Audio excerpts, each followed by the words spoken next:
Soal barang bukti yang ditinggal belum.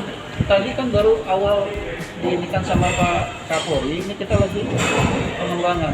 Sekedar gambaran saja Pak. Saya belum tahu. Tadi yang saya tahu yang seperti disampaikan Pak Kapolri. Apa betul terduga YSF sedang hamil? Orang belum ada laporan hancur, badannya hancur, nggak ada yang ini. Infonya ibu dari pelaku diamankan tadi. Ya semua yang terkait memang diminta keterangan. Jadi soal kehamilannya itu belum diperiksa ya, Den? Berapa orang tepatnya yang diamankan tadi? Tadi disebut Pak Kapolri berapa?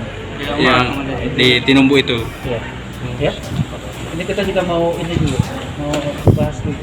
Ya. Terima kasih. Terima kasih banyak.